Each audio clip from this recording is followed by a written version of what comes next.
ఒక్కసారి ఊహించుకోండి, ముత్యాలు, పగడాలతో అలంకరించబడిన ఆకాశాన్ని తాకే భారీ రాజభవనాలున్న ఒక మహానగరం, శత్రువులకు ఏమాత్రం లొంగని అభేద్యమైన రక్షణ వలయాలున్న ఆ నగరం కేవలం కొన్ని నిమిషాల్లోనే భయంకరమైన సముద్రం కింద సజీవ సమాధిగా మారిపోయింది. వేలాది సంవత్సరాలుగా పురాణాల్లో ఇది కేవలం ఒక కల్పిత కథగా, ఒక అబద్ధంగానే అందరూ భావించారు. కాని ఇప్పుడు తన అవశేషాలతో సహా వాస్తవ రూపంలో మన ముందుకొచ్చింది. ఈనాటి మన విశ్లేషణలో సముద్రగర్భంలో దాగియున్న శ్రీకృష్ణుడి స్వర్ణనగరం ద్వారక కథను డీకోడ్ చేద్దాం. ఆ నగరం అకస్మాత్తుగా ఎలా మునిగిపోయింది, ఆధునిక పురావస్తు పరిశోధనలు దాని ఉనికిని ఎలా నిరూపించాయి అనే ఆసక్తికరమైన విషయాలను మనమిప్పుడు తెలుసుకుందాం. సరే, ఇక నేరుగా ఈ విషయంలోకి వెళ్దాం. ఈ నాటకీయమైన కథ కురుక్షేత్ర యుద్ధం తర్వాత ఒక భయంకరమైన ఘట్టంతో మొదలవుతుంది. యుద్ధంలో మరణించిన తన 100 మంది కుమారుల మృతదేహాలను చూసి గుండె పగిలిన గాంధారి కృష్ణుడిని చూసి ఒక కఠోరమైన శాపమిస్తుంది. సరిగ్గా 36 ఏళ్ల తర్వాత నీ ఆదవకులం ఒకర్నొకరు చంపుకొని నాశనమవుతారు, నీ ప్రాణమైన ద్వారకా నగరం సముద్రంలో మునిగిపోతుంది అని శపిస్తుంది.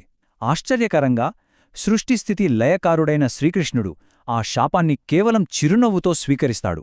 ఒక అభేద్యమైన నగర వినాశనానికి అక్కడే టైమర్ స్టార్ట్ అయిపోయింది. అయితే ఆ వినాశనం గురించి మాట్లాడుకునే ముందు అసలా నగరం ఎలా పుట్టిందో చూద్దాం. జరాసంధుడు మధుర మీద ఏకంగా 17 సార్లు దాడులు చేస్తాడు. ఆ అంతులేని దాడుల నుండి తన ప్రజలను రక్షించుకోవడానికి కృష్ణుడు సముద్రతీరంలో ఒక అత్యంత సురక్షితమైన రహస్య నగరాన్ని నిర్మించాలని నిర్ణయించుకుంటాడు. ఇప్పుడిక్కడ మనల్ని ఆశ్చర్యపరిచే విషయం ఏంటంటే, ఆ నిర్మాణం యొక్క భారీ స్థాయి. తన ప్రజల కోసం కృష్ణుడు స్థలమడగానే సముద్రదేవుడు ఏకంగా 12 యోజనాల భూమినిచ్చాడట. ప్రాచీన కొలతల ప్రకారమంటే అది సుమారు 162 కిలోమీటర్ల భారీ విస్తీర్ణమన్నమాట. ఇదెంత పెద్దదో ఒక్కసారి ఆలోచించండి. దేవతల శిల్పి అయిన విశ్వకర్మ కేవలం ఒక్క రోజులోనే ఈ అద్భుతమైన మహానగరాన్ని నిర్మించాడని చెబుతారు. 4 వైపులా ప్రవేశించడానికి పెద్ద పెద్ద ద్వారాలుండటం వల్లనే దానికి ద్వారకా అని పేరొచ్చింది. అయితే స్వర్ణయుగం ఎప్పటికీ నిలిచి ఉండదు కదా. ద్వారకలో కూడా అదే జరిగింది. ఒకవైపు శాపం గడువు దగ్గర పడుతుంటే యాదవులలో అహంకారం పెరిగిపోయింది. విలాసాలకు బానిసలై వారి గోతిని వారే ఎలా తవ్వుకున్నారో, ముఖ్యంగా కృష్ణుడి కుమారుడైన సాంబుడు చేసిన ఒక చిన్న తప్పు ఆ వంశాన్నే ఎలా నాశనం చేసిందో ఇప్పుడు తెలుసుకుందాం. ఇదంతా రాత్రికి రాత్రి జరిగిపోలేదు. శక్తివంతమైన యాదవ వంశం కేవలం 3.5 దశాబ్దాలలో ఎలా పూర్తిగా నాశనమైందో ఈ వరుస సంఘటనలు చెబుతాయి. ముందుగా గాంధారి శాపం, ఆ తర్వాత మహర్షులను కృష్ణుడి కుమారుడైన సాంబుడు అవమానించడంతో వాళ్లు శపించడం, దాని ఫలితంగా పుట్టిన ఇనుపరోకలిని పొడిగా దంచి సముద్రంలో కలపడం, ఆ పొడి పదునైన ఏరక గడ్డిగా మొలగడం, చివరగా కృష్ణుడి నిష్క్రమణ. ఇవన్నీ ఒకదాని తర్వాత ఒకటి శరవేడంగా జరిగి ఒక భయంకరమైన డొమినో ఎఫెక్ట్ను క్రియేట్ చేశాయి. ఈ అంతర్గత యుద్ధం చాలా విచిత్రంగా, దారుణంగా జరిగింది. భయపడిన యాదవులు సముద్రంలో కలిపిన ఇనుప పొడి అంతా ఏమైందో తెలుసా? అది అలల ద్వారా ప్రభాస తీరానికి చేరుకుని ఏరక అనే గడ్డిలా పెరిగింది. ఇది చూట్టానికి గడ్డిలా ఉన్నా పట్టుకుంటే బ్లేడ్లలా కోసుకుపోయేంత పదునైనది. తీర్థయాత్రలకు వెళ్లిన యాదవులు మత్తులో చిన్న విషయాలకే గొడవపడి ఆయుధాలు లేకపోయేసరికి పక్కనే ఉన్న ఆ పదునైన గడ్డిని పీకి ఒకరిని ఒకరు పుడుచుకున్నారు. అలా వాళ్లకి వాళ్లే మొత్తం వంశాన్నే నాశనం చేసుకున్నారు. ఇక్కడే కర్మసిద్ధాంతమంటే ఏంటో మనకు స్పష్టంగా కనిపిస్తుంది. యాదవులు రోకల్ని దంచినప్పుడు సముద్రంలో కలవకుండా మిగిలిపోయిన ఒక చిన్న ఇనుప ముక్కను ఒక చేప మింగేస్తుంది. ఆ చేప ఒక జాలరికి దొరికితే అతను దాన్ని జర అనే వేటగాడికి అమ్ముతాడు. ఆ వేటగాడు అదే ఇనుముతో తన బాణానికి పదునైన ములికిని తయారుచేసుకున్నాడు. ఒకనాడు అడవిలో చెట్టు కింద విశ్రమిస్తున్న కృష్ణుడి కాలి బొటనవేలు ఎర్రగా మెరుస్తుంటే జింకా అని పొరబడిన ఆ వేటగాడు ఆ బాణాన్ని ప్రయోగించాడు. ఆ విధంగా భయంకరమైన శాపం నెరవేరింది. శ్రీకృష్ణుడి మానవ అవతారం ముగిసింది. ఇక అస్సలు విషయానికి వద్దాం. కృష్ణుడు దేహం చాలించిన మరుక్షణమే ఆ మహానగరానికి ఏమైంది? అభేద్యమైన ద్వారక సముద్రగర్భంలో ఎలా కలిసిపోయిందో చూద్దాం. సముద్రం ఒక్కసారిగా తన ఎల్లలు దాటి ఉప్పొంగింది. 160 కిలోమీటర్ల ఆ మహానగరాన్ని కేవలం క్షణాల్లో సజీవ సమాధి చేసింది.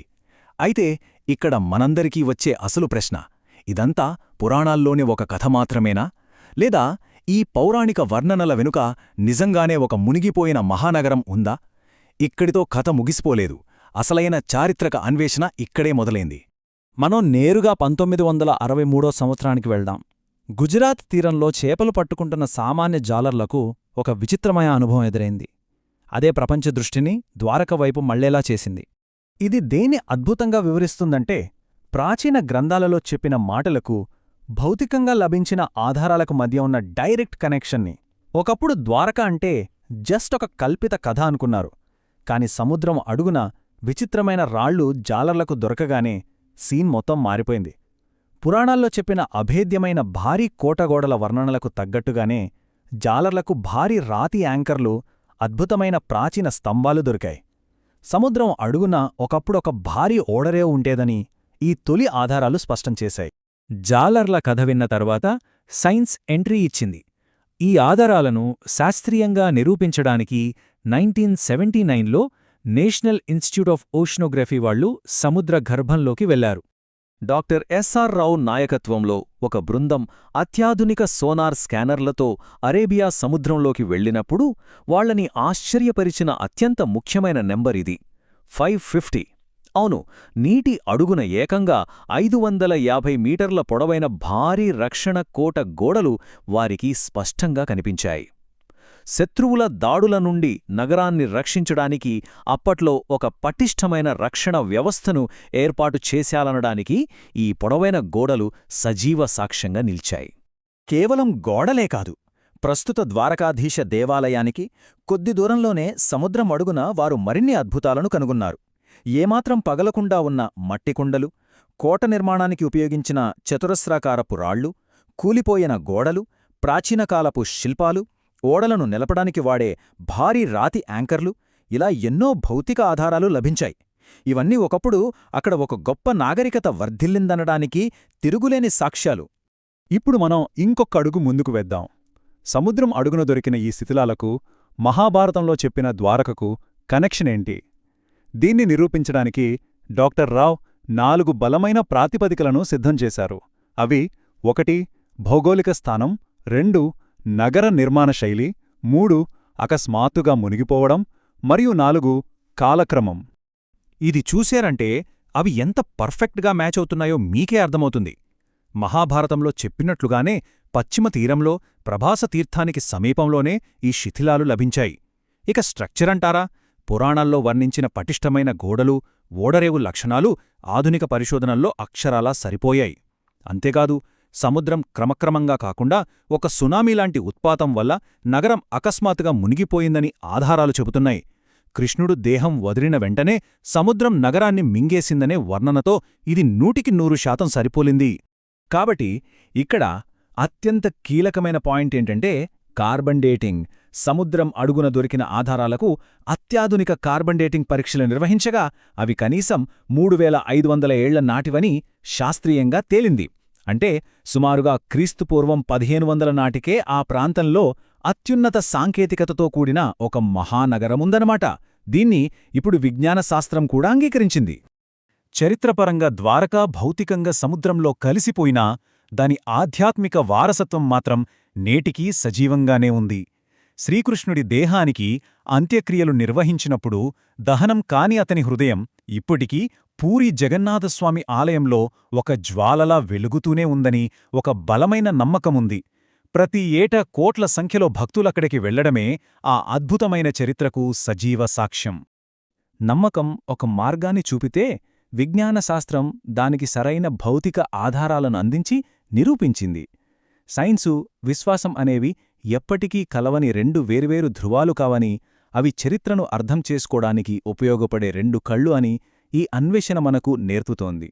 మరి ఆ అనంతమైన సముద్రగర్భంలో ఇంకెన్ని పురాణగాథలు నిద్రిస్తున్నాయో, ఇంకెన్ని అద్భుతమైన రహస్యాలు వెలుగుచూటానికి వేచి ఉన్నాయో ఆలోచించండి. మళ్ళీ మరొక ఆసక్తికరమైన విశ్లేషణతో కలుద్దాం.